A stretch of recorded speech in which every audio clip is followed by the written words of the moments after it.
ഇതൊരു Chinese historical related ആയിട്ടുള്ളൊരു ഡ്രാമയാണ്. ഈ ബെഡിൽ കിടക്കുന്നവനാണെങ്കിൽ ഒരു പോയിസൺ അറ്റാക്ക് ഉണ്ടാവുകയാണ്. അത് അവൻ്റെ ബോഡിയിൽ ഇങ്ങനെ സ്പ്രെഡ് ആയിക്കൊണ്ടേ ഇരിക്കുകയാണ്. അത് കാരണം അവന് നല്ല ശാരീരിക ബുദ്ധിമുട്ടുകളൊക്കെ ഉണ്ടാകുന്നുണ്ട്.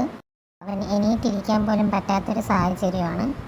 അപ്പോഴത്തേക്കും അവൻ്റെ കൂടെ നിന്ന് അവൻ്റെ ഫ്രണ്ടും അവനെ പരിചരിക്കുന്നുണ്ട്. അപ്പോൾ അവൻ്റെ അടുത്ത് പറയാണ്, എനിക്ക് എൻ്റെ മെഡിസിൻ വേണമെന്ന് പറയാണ്. എനിക്ക് വയ്യ, എനിക്ക് എൻ്റെ റെഗുലറായിട്ട് കഴിക്കുന്ന മെഡിസിൻ വേണമെന്ന് പറയുന്നുണ്ട്. അപ്പോൾ ആ പയ്യനാണെങ്കിൽ പോയി എടുക്കാൻ വേണ്ടി പോവാണ്. അതിന് മുമ്പേ നീ ബെഡിൽ എണീക്കരുത്, ബെഡിൽ നിന്ന് എണീക്കരുത്, ബെഡിൽ തന്നെ കിടക്കണമെന്നൊക്കെ അവൻ പറയുന്നുണ്ട്. ഇവൻ മരുന്ന് എടുക്കാൻ പോകുന്ന സമയം നോക്കി ഇവൻ ബെഡിൽ നിന്ന് എണീക്കാൻ വേണ്ടി ശ്രമിക്കുകയാണ്. എത്ര എണീക്കാൻ ശ്രമിച്ചിട്ടും അവൻ ഒട്ടും തന്നെ പറ്റുന്നില്ലായിരുന്നു. തീരെ വയ്യാത്തൊരവസ്ഥയാണ്. എന്നിട്ടും അവൻ എങ്ങനെയൊക്കെ എണീച്ചിരിക്കുന്നുണ്ട്. അതിനുശേഷം അവൻ എണീറ്റ് നിൽക്കാൻ വേണ്ടി നോക്കുമ്പോൾ അവൻ്റെ കാലൊന്നും ഒട്ടും അനങ്ങുന്നില്ലായിരുന്നു. അവൻ്റെ കാലും കൈയൊക്കെ നന്നായിട്ട് വിറയ്ക്കാനൊക്കെ തുടങ്ങി.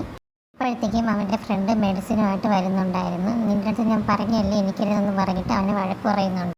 അപ്പോഴാ ബെഡിൽ കിടക്കുന്നവൻ ചോദിക്കുന്നുണ്ട്, എൻ്റെ അവസ്ഥ കണ്ടിട്ട് നീ നന്നായിട്ട് പേടിക്കുന്നുണ്ടല്ലേ എന്നൊക്കെ ചോദിക്കുന്നുണ്ട്. നീ അതൊന്നും ആലോചിക്കണ്ട, ഇപ്പോൾ ബെഡിൽ കിടക്കാൻ വേണ്ടിയിട്ട് പറഞ്ഞിട്ട് അവനെ പിടിച്ച് കിടത്തുകയാണ്. ഇവൻ ബെഡിൽ കിടന്ന് കുറച്ച് കഴിയുമ്പോഴത്തേക്ക് ഇവന് ദേഹമൊക്കെ ഭയങ്കരമായിട്ട് വിറയ്ക്കാൻ തുടങ്ങുകയാണ്. ഇവന് നല്ല രീതിയിൽ തണുപ്പെടുക്കുന്നുണ്ട്. അപ്പോൾ അവൻ്റെ ഫ്രണ്ടാണെങ്കിൽ അവന് 2 ബെഡ്ഷീറ്റൊക്കെ മൂടി കൊടുക്കുന്നുണ്ട്. എന്നിട്ടും അവന് തണുപ്പ് കൺട്രോളാക്കാൻ പറ്റുന്നില്ലായിരുന്നു. അവൻ്റെ ബോഡിയൊക്കെ തണുപ്പ് കൊണ്ട് നന്നായിട്ട് വിറയ്ക്കുന്നുണ്ടായിരുന്നു. അവൻ പറയണത് ഇത് നല്ല ചൂട് വൈനാണ്, ഈ വൈൻ കുടിക്കുക, അപ്പോൾ നിനക്ക് നന്നായിട്ട് വാമായിട്ട് തോന്നുമെന്ന് പറഞ്ഞിട്ട് ആ വൈൻ കുടിക്കാൻ വേണ്ടി പോവുകയാണ്. ആ വൈൻ കുടിക്കുമ്പോഴത്തേക്കും അവൻ ബ്ലഡൊക്കെ വോമിറ്റ് ചെയ്യുന്നുണ്ട്. ഇത് കണ്ടിട്ട് ആ പയ്യൻ നന്നായിട്ട് പേടിക്കുകയാണ്. പേടിച്ചിട്ട് അവൻ്റെ അമ്മയൊക്കെ വിളിച്ച് വരുത്തുന്നുണ്ട്. എന്നിട്ട് അവൻ ഡ്രസ്സ് ഓപ്പൺ ചെയ്ത് നോക്കുമ്പോൾ അവൻ്റെ ദേഹം മൊത്തം ചുവന്നിരിക്കുകയാണ്. അതായത് പോയിസൺ ദേഹത്ത് ഫുള്ള് സ്പ്രെഡായിക്കൊണ്ടേ ഇരിക്കുകയാണ്.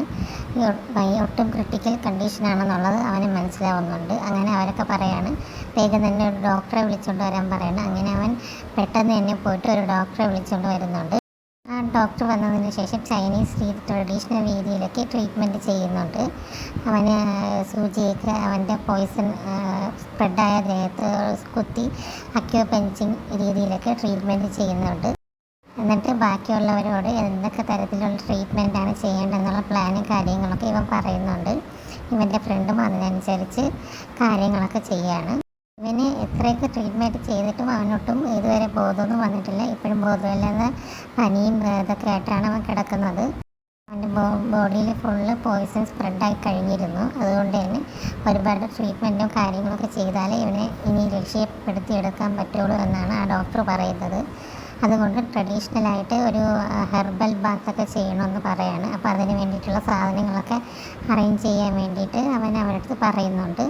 അപ്പോൾ ഫ്രണ്ട് പറയാണ്, എത്ര ബുദ്ധിമുട്ടിയിട്ടാണെങ്കിലും ഞാൻ ആ ഹെർബൽ മെഡിസിനൊക്കെ കൊണ്ടുവരും, എന്നിട്ട് ഇവനെ എങ്ങനെയെങ്കിലും രക്ഷപ്പെടുത്തിയെടുക്കണമെന്നൊക്കെ ഡോക്ടറിൻ്റെ അടുത്ത് പറയുന്നുണ്ട്. അങ്ങനെ അവൻ്റെ ഫ്രണ്ട്സും എല്ലാവരും അവൻ്റെ ഫാമിലി മെമ്പേഴ്സും എല്ലാവരും അവൻ്റെ ലൈഫ് രക്ഷിക്കാൻ വേണ്ടിയിട്ടുള്ള ശ്രമത്തിലാണ്. അങ്ങനെ ഓരോരുത്തരും ഓരോ പണികളായിട്ട് ചെയ്യുന്നുണ്ട്. ഡോക്ടർ നിർദ്ദേശം അനുസരിച്ച് ഓരോരുത്തരും ഓരോ വർക്കായിട്ട് ചെയ്യുകയാണ്. അങ്ങനെ ഇവൻ്റെ ട്രീറ്റ്മെൻറ്റ് ആരംഭിക്കുകയും ചെയ്തിട്ടുണ്ട്. അങ്ങനെ കുറേശ്ശെ ഇവൻ്റെ ആരോഗ്യം മെച്ചപ്പെട്ട് വരുന്നുണ്ട്. എന്നാലും ഇപ്പോഴും ട്രീറ്റ്മെൻറ്റ് കണ്ടിന്യൂ ചെയ്യുകയാണ്. അടുത്തൊരു വീഡിയോ ആയിട്ട് വീണ്ടും വരുന്നതായിരിക്കും. Thank you.